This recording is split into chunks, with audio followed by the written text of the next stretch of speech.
자, 오늘 읽으신 말씀, 저는 16절을 중심으로 한 절을 좀 보려고 해요. 16절 보시면 특별히 중간에 보면 그의 성령으로 말미암아 너희 속사람을 능력으로 강건하게 하시며,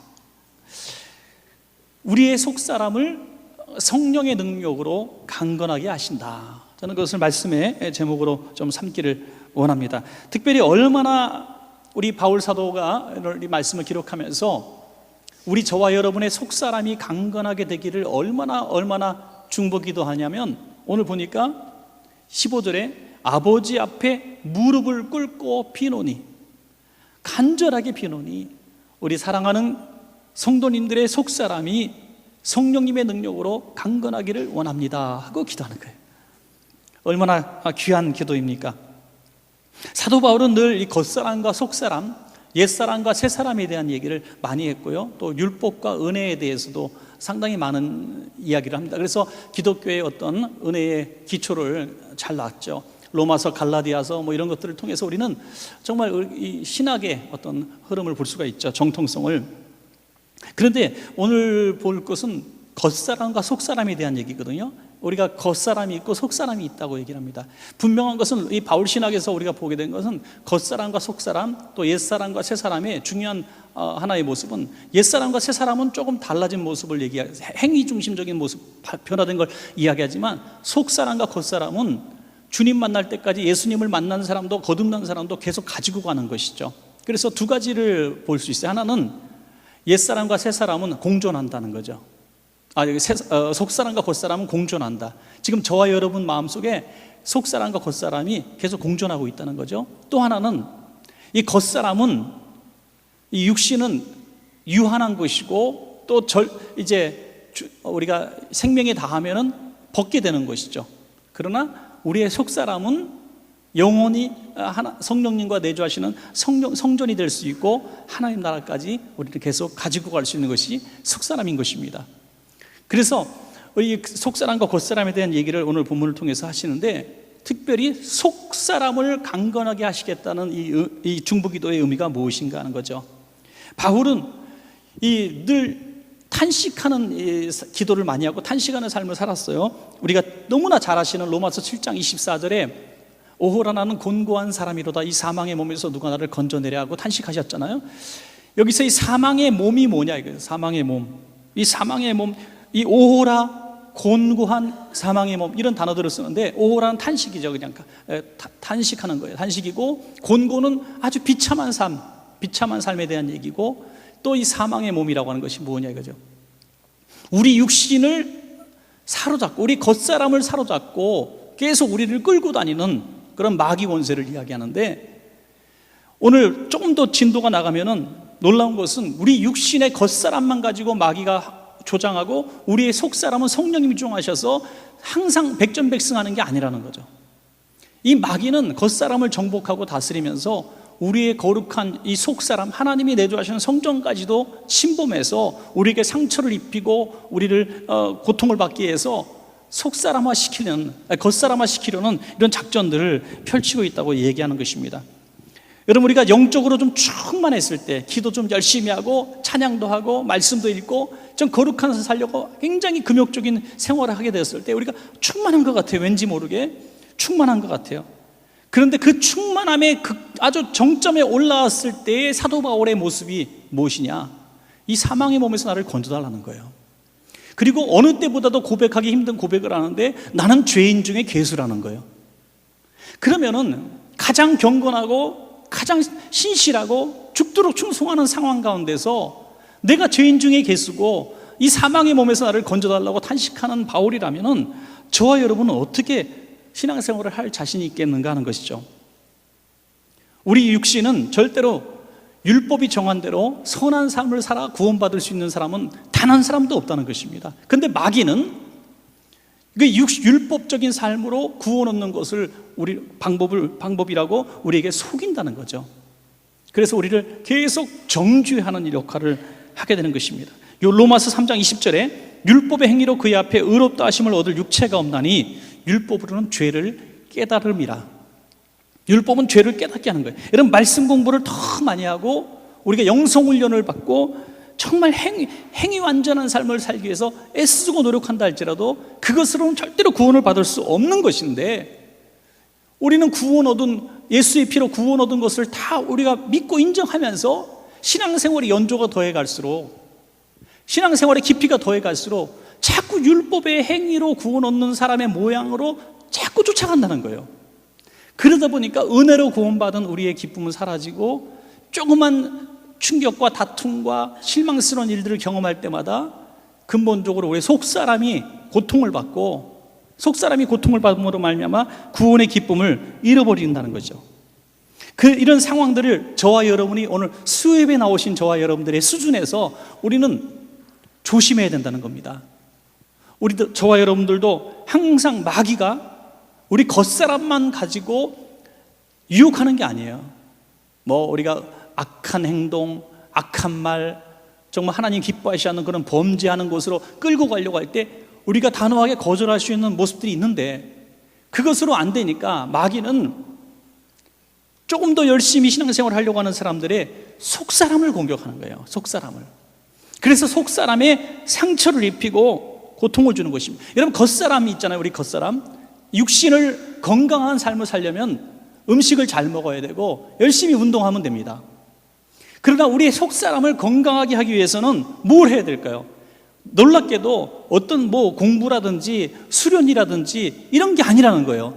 오직 본문에 보니까 성령의 능력으로, 할렐루야, 우리의 속사람이 강건해지는 비결은 오직 성령의 능력밖에 없다는 것입니다. 그러니까 우리가 속사람을 강건하게 하기 위해서 우리가 노력을 하거든요. 나름대로 열심히 말씀도 공부하고 열심히 기도 생활도 하려고 하고. 그러나 여러분, 성령님의 도우심이 없으면 우리는 수련으로서, 우리의 인내로서, 참음으로써 절대로 우리 속사람이 강건해지지 않고 오히려 더 교만해지고 악해질 수가 있다는 거예요. 여러분, 바리새인들의 이야기 잘 아시잖아요. 바리새인과 세리와 죄인들이 있을 때 바리새인들은 나는 며칠에 한 번씩 금식 기도하고 나는 저들처럼 죄를 짓지 않았습니다라고 경건에 대한 속사람의 자랑을 합니다. 속사람에 대한 자랑한 거예요. 그러나 주님이 보실 땐 속사람은 엉망진창인 사람으로 본 거죠. 그리고 너희는 회칠한 무덤이라 이거예요. 겉은 예쁘게 단장했지만 속은 썩어 문드러진 속사람이 완전히 죄로 얼룩진 외식하는 신앙이라는 것입니다. 여러분, 수많은 그리스도인들이 이 겉은 아름답게 단장하고 나 속사람 깨끗합니다 라고 이야기하는 바리새인의 삶을 살 때에 오히려 은혜의 구원에서 멀어진다는 것입니다. 로마서 8장 6절에 육신의 생각은 사망이요 영의 생각은 생명과 평안이라 그랬어요. 여러분에게 오늘 평안과 기쁨이 있어야 되는 것입니다. 여러분, 이 탕자가 집을 나갈 때 마음대로 살고 싶어서 나갔습니다. 마음대로 살고 싶어서. 그런데 마음대로 산 결과가 뭡니까? 방탕하게 산 결과는 비참함 그대로예요. 실패와 비참함이었습니다. 죄와 사망이었습니다. 그가 깨닫게 된 것은 겉사람이 깨달은 것이 아니라 속사람이 깨달은 거예요. 속사람이 깨닫고 돌아왔을 때 그의 겉사람이 복을 받게 되는 것이죠.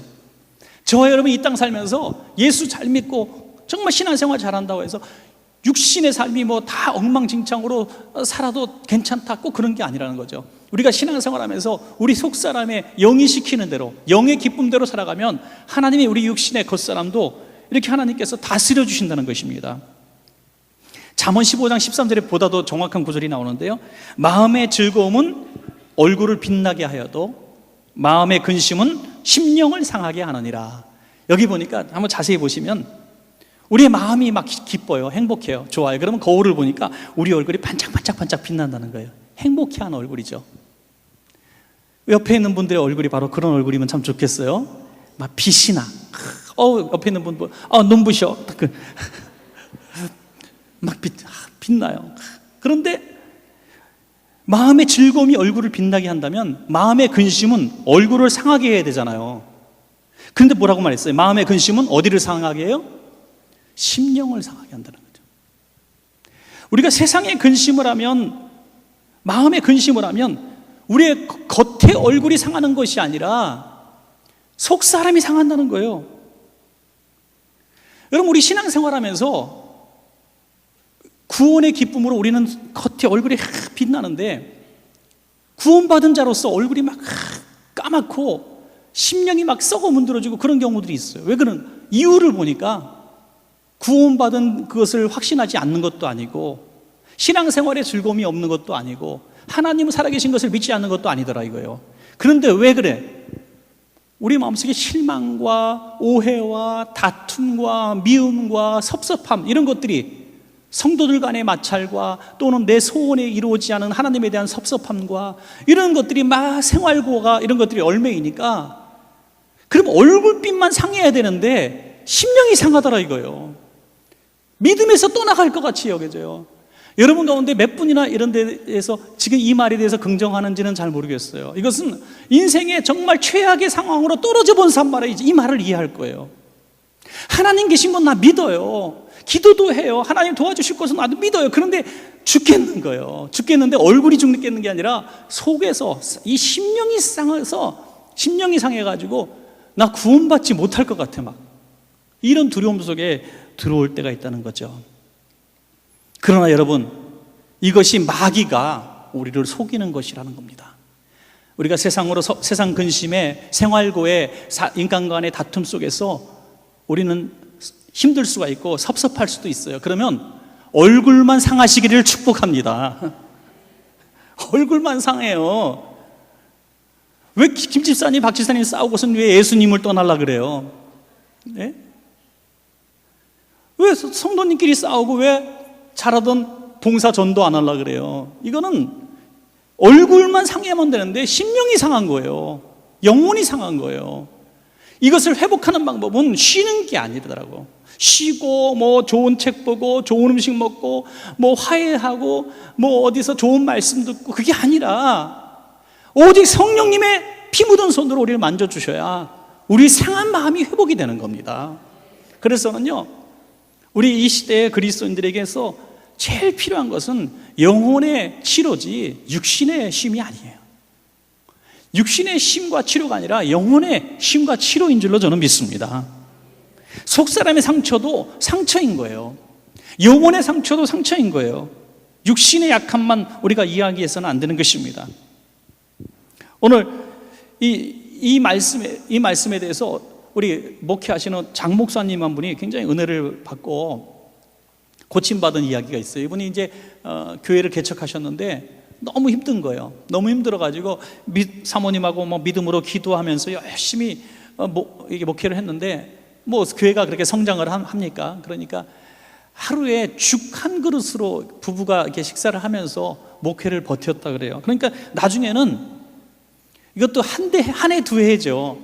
길어지니까 목사님 마음속에 이제 시험이 드는 거예요. 하나님에 대해서 섭섭함. 아무개 저 목사님들은 교회도 막 짓고 뭐 성장도 하고 그런데 왜 우리는 이렇게 안 되느냐 이거예요. 너무 하나님 앞에 섭섭해하고 마음이 상해 있는데 하나님이 위로해 주실 줄 알았는데 사모님은 빈혈로 쓰러지게 만드시고 목사님은 후두암에 걸리게 만드신 거예요. 그러니까 엎친 데 덮친 격으로 죽으라는 겁니까? 하지 말라는 겁니까? 막 하나님에 대해서 아주 의기소침해가지고 목회를 정말 놓을까 말까 할 상황이 이르는데 기도하는 가운데 빌립보서 4장 13절 말씀, 내게 능력 주시는 자 안에서 내가 모든 것을 할 수 있느니라 라는 말씀이 다가오는, 그것이 육신의 어떤 보여지는 환경과 부흥의 성장의 문제가 아니라 내 심령의 의심과 원망과 저주로 다 깨어지고 망가지고 상처뿐인 나의 이 심령이, 망가진 심령이 보여지더라 이거예요. 그래서 주님 앞에 기도하고, 주님 그렇습니다, 다시 일어날 수 있습니다 하면서 믿음으로 기도할 때 그가 놀라운 신우의 은사를 받아서 수많은 병자들을 치료하는, 그래서 정말 큰 교회에 담임이 되고 지금 은퇴하신 목사님이 되었습니다. 여러분, 그러므로 우리가 여러분의 심령의 상처를 분별하시는 오늘 이 저녁 되시길 바랍니다. 그냥 마음의 상처가 아닌 내 심령의 상처, 내 마음의 생활의 즐거움, 기쁨은 얼굴을 빛나게 하는데 왜 나의 삶의 고통이 왜 내 심령을 상하게 할까? 이거는 우리가 다스릴 수 있는 겁니다.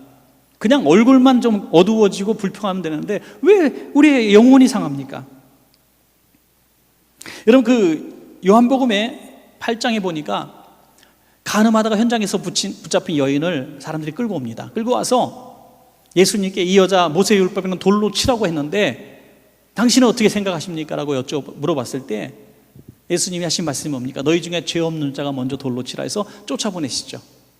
그리고 예수님이 나도 너를 정죄하지 않노니 따라가라고, 이제 평안히 가라, 다시는 죄를 짓지 말라 하면서 권면하시면서 보내시는 것입니다. 저는 이 사건을 보면서 오늘 이 이야기에 한 중요한 포인트를 보게 돼요. 그건 뭐냐면 이 여인은 발각되지 않았으면 죄인이 아니에요. 발각되지 않았으면 아무 문제 없었어요. 그러나 발각됐습니다. 그 죽음을 당하기 직전까지 끌려왔어요. 망신이고 수치고 고통이고 너무 힘든 상황이었어요. 예수님도 이 여인 때문에 지금 아주 곤란한 지경을 만났습니다. 심령이 막 상할 지경이에요. 그런데 이 상황들의 결론이 뭐냐? 이 여인은 죄를 감추면 죄인으로 살 수밖에 없었지만 죄가 발각됨으로 말미암아 타인의 손에 끌려왔지만 그 끌림이 오히려 주님으로부터 용서함 받는 계기가 되었다는 거죠.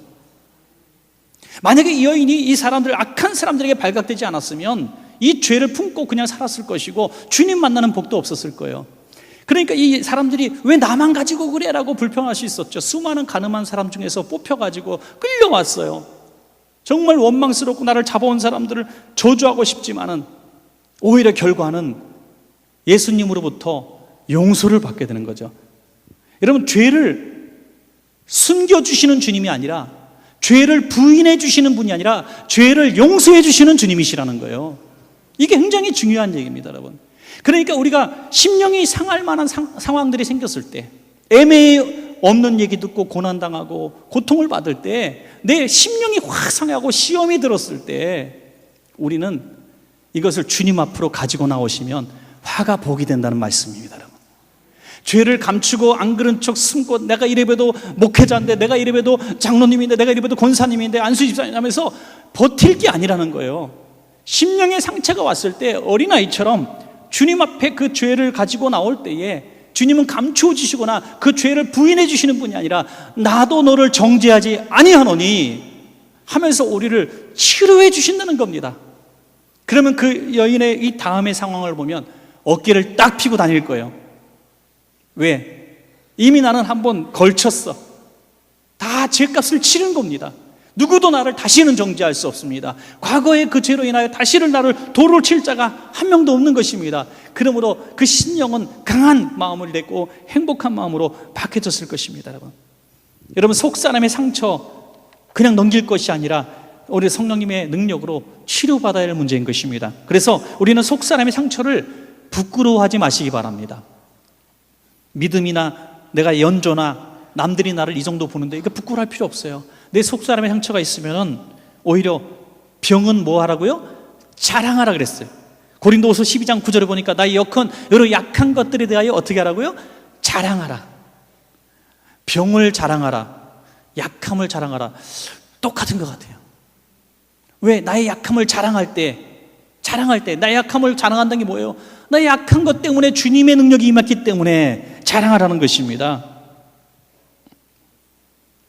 여러분, 고린도후서 12장 8절 9절 보니까 처음에 육신의 가시를 놓고 바울이 이렇게 기도했죠. 그러나 떠나가기 위하여 내가 3번 주께 간구하였더니 나에게 이르시기를 내 은혜가 내게 족하도다. 내 상처를, 내 약함을, 가시를 전에는 부끄러워했고 숨기려고 했고 떠나가기를 간구했는데 이제는 어떻게 기도가 바뀌었어요?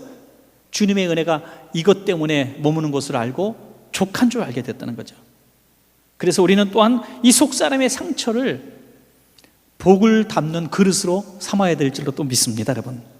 고린도후서 12장 9절 보니까 이는 그리스도의 능력이 내게 머물게 하려 함이라. 그런 것 같더라고요. 고생을 많이 하고 시련을 많이 겪은 성도님들은요, 그 말씀 한마디 한마디에 어떻게 보면 좀 이렇게 내려놓은 듯한 용어들이 많이 나와요. 막 열정이라든지 이런 것보다는 조금 이제 산전수전 다 겪은 사람이 하는 말 있잖아요. 좀 그래, 하나님이 도와주실 거야, 우리는 평안을 누리자, 뭐 이런 말을 해요. 겸손함이 나오고 능력이 나오더라고요. 상처가 많은 사람은 이 상처를 통해서 강해지는 것을 보게 됩니다, 여러분. 오늘 여러분들의 상처, 여러분의 영혼의 상처, 심령의 상처들을 어떻게 보면 더 여러분들을 성숙시키시고 여러분들도 강하게 만드시고 더 하나님의 은혜가 머물게 하시는 여러분들의 겸손의 그릇 되시기를 간절히 바랍니다. 여러분의 실패가 저주가 아니고 약함이 저주가 아니고 모욕과 멸시가 저주가 아니라 그것을 통해서 오히려 내 속사람이 상처 있는 것이 아니라 조금 더 강해지는 것입니다. 다 이겨낼 수 있는 것입니다. 또 하나 마지막으로는 여러분의 속사람의 상처를 통해서 이제는 우리가 점점 강해진 우리 영혼을 가지고 하나님의 영광을 올리는 데 우리가 쓰임받아야 될 줄로 믿습니다. 고린도서 12장 10절에 내가 그리스도를 위하여 약한 것들과 능력과 궁핍과 박해와 곤고를 기뻐하노니 이는 내가 약한 그때에 강함이라 그랬어요. 내가 약해지면 약해질수록, 내가 마음이 아프면 아플수록 점점 더 강해진다는 거예요. 내 마음이 상할수록 점점 강해진다는 거예요. 그 조폭들이 있잖아요. 조폭. 여기 계시다면 죄송합니다. 하여튼 조폭이 있는데 조폭은 뭘로 분별을 해요? 걸음걸이, 머리 깍두기 머리. 또 대표적인 게 뭐예요? 문신. 조폭은 난 조폭이야 하고 일부러 하고 다녀요. 예. 이게 직업이거든요. 그러니까 조폭은 조폭인 모든 것들을 다 해. 바지도 꼭 그런 것만 입고 꼭 일수 가방 들고 다니고 어디서 남대문시장에도 안 파는 이상한 무늬 옷들을 입고 다니고 그게 이상해요. 누가 봐도 그냥 조폭같이 보여. 왜? 직업이니까. 유니폼이란 말이에요, 그게. 그리고 문신도 꼭 호랑이나 또 뭐예요? 무서운 거, 뱀 같은 거, 용 같은 거, 이런 걸 새기죠. 토끼나 도라에몽 같은 거 새기는 거 봤어요? 그러니까 조폭들은 꼭 그런 걸 새겨서 위압을 주고 공격을 하려고 그래요. 그 조폭들의 모든 이 말하자면 옷 매무시나 상처나 이런 칼자국들 이런 것들은요 다 뭐냐면 다른 사람을 내가 공격하고 위협하고 두렵게 만드는데 내 모든 것들을 지금 치장한 거예요. 나름대로 조폭의 어떤 무기단 말이에요. 그게 옷이라든지 말투라든지 그런 거 다 무기예요. 꼭 조폭들은 말도 그렇게 사투리도 그렇게 쓰잖아요. 일부러 안녕하세요, 저 조폭인데요, 이렇게 하는 사람이 어디 있냐 이거예요. 거시기 확 밀어버려 이런 거. 그러니까 조폭은 뭐든지 보면 다 공격하고 취하고 빼앗고 하는 이 모든 것들을 자기는 갖춘 게 조폭이에요. 그러면 군인이 입은 모든 총상, 칼로 찢긴 상처난 몸, 군복 이런 것들은 뭡니까? 우리가 보면 위협을 느낍니까? 아니, 우리를 지키는 사람의 상처로 보고 소방관들이 입은 흉터나 상처나 화상 입은 모습을 보면서 우리는 고마움의 눈물을 흘리잖아요. 똑같은 상처고 똑같은 고통을 당한 흔적들인데 왜 한 사람을 보면 위협을 느끼고 한 사람을 보면 감사의 눈물이 납니까? 최고로 절정에 이르신 그 상처를 입으신 주님의 십자가상의 고통을 보면서 우리는 위협을 느끼는 것이 아니라 그 앞에 너무 감격해서 십자가에 못 박힌 주님 다리를 붙들고 우리는 통곡하며 울게 되는 것은 왜입니까? 피가 철철 흘리는 그 끔찍한 모습이 왜 두려움의 대상이 아니라 고마움이며 감사의 대상이 되었습니까? 조폭의 상처와 우리를 위해서 희생한 분의 상처가 전혀 다른 상처이기 때문이에요. 여러분, 우리가 이 세상 살면서 심령의 상처를 입을 때에 공격의 무기가 되는 수가 있고 덮어주는 희생의 상처가 될 수 있어요. 어떤 수많은 사람들이 상처 입음을 가지고 분노와 증오로 묻지마 범죄하듯이 그냥 싸움쟁이. 우리 교회는 한 분도 안 계셔요. 한 분도. 왜? 그는 닭이기 때문에 우리는 다 성도님이니까 싸움 닭이 없어요. 예. 그건 닭이지. 예. 그런데 우리 교회는 성도님 한 분도 없어서 막 공격하고 하는 분은 없지만 이 상처가 많은 사람들은 막 공격을 한단 말이에요. 공격을 하고. 근데 그 근본은 뭐냐? 그 사람이 상처를 입었기 때문이더라고요. 상처가 있으니까 상처를 주는 거예요. 그런데 우리가 성령의 능력으로 변화되면 내가 상처를 아무리 많이 입어도 주님처럼 온 인류의 죄를 다 짊어지고 고통을 애매히 당하셔도 그 상처가 위로하는 상처, 포용하는 상처, 치료하는 상처로 변화될 수 있다는 것입니다. 여러분, 얼마나 놀라운 일입니까? 수가성 사마리아 여인은 온 마을이 다 자기를 저주했고 미워했습니다. 그의 기도 제목이 수도 있었어요. 하나님, 불을 내려서 이 마을을 싹 불태워 주시옵소서. 남편 다섯 둔 내 삶에 니네들이 보태준 거 뭐 있어? 그런데 왜 나를 놀리고 저주하고 부끄럽게 해? 친구 삼지 않고 다 왕따 시켜가지고 혼자만 물길로 나오고 말이죠. 이 마을을 저주했을 거예요. 그러나 주님의 은혜를 힘입고 그의 상처, 심령의 상처가 치료받는 순간 물동이를 버려두고 그 여인들에게 달려가서 그리스도를 소개하는 역사가 일어난 줄로 믿으시기 바랍니다. 이것이 바로 원수로에게 다가가서 치료의 은혜를 베푸는, 상처를 치료받는, 심령의 상처를 치료받은 아름다운 결과인 것입니다. 마가복음 5장에 보니까 거라사 광인도 마찬가지예요. 집에서도 버렸습니다. 마을도 버렸습니다. 그들이 할 수 있는 것은 유일하게 쇠사슬로 묶어가지고 꼼짝달싹 못하게 만들었어요. 옷을 다 벌거벗긴 채로 비명을 지르며 자해하면서 지나가는 사람을 공격합니다. 완전히 버림받은 사람이에요. 폐인이에요. 그러나 주님이 그를 치료해 주셨을 때 그는 자기 집으로 돌아가 자기 집의 자녀들, 가족을 보살피고 마을을 위해서 살아가는 지극히 정상적이고 희생적인 사람이 되었다는 것입니다. 여러분, 개그맨 이승환 씨라는 분의 스토리가 잠깐 나와서요, 최근에. 저는 별로 유명한 사람이 아닌 것 같은데, 하여튼 2000년대 초반기에 유명했던 개콘의 개그맨이라 그래요. 근데 전 텔레비를 안 보고 워낙에 말씀과 기도에 전무하다 보니까 개콘이 뭔지도 잘 모릅니다. 개그 콘서트는 알지만 하여튼 거기 나오는 갈갈이 그 영재 나오는 사람이랬는데, 이분이 이제 중요한 얘기는 뭐냐면 어떤 사람한테 좀 이렇게 해를 당한 것 같아요. 사기를 당했다든지 이래서 너무나 힘들어가지고 죽으려고 했어요. 자살을 하려고 했는데, 그러니까 사람 때문에 죽으려고 한 거죠. 사람 때문에 고통을 당해서. 그런데 내가 좀 다른 사람을 위해서 한번 살아봐야 되겠다고 마음을 바꿨다는 거예요. 그래서 구제하고 자선하고 봉사활동을 시작했습니다.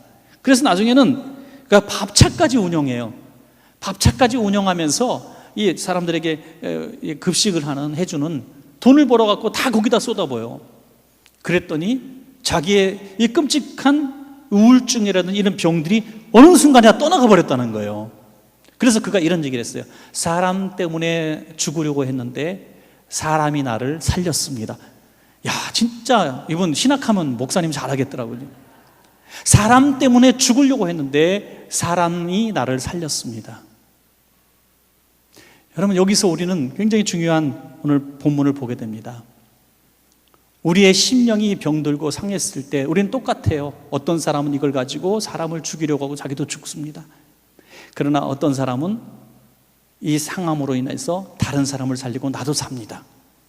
그 유일한 하나의 방법은 뭐냐? 오직 성령의 능력밖에 없다는 것입니다. 여러분, 오늘 이 밤에 여러분의 속사람의 상처 때문에 얼굴만 좀 붉히는 건 괜찮은데 여러분의 영혼이 죽어서 되겠습니까? 그리고 여러분을 만나는 주변 가족과 이웃들이 죽어서 되겠습니까? 구원의 길에서 멀어져서 되겠습니까? 오늘 그 심령의 상처는 내 힘으로, 능력으로 말씀 좀 읽는다고, 공부 좀 한다고, 예배 좀 드렸다고, 기도 좀 한다고 이거 치료되는 게 아닙니다.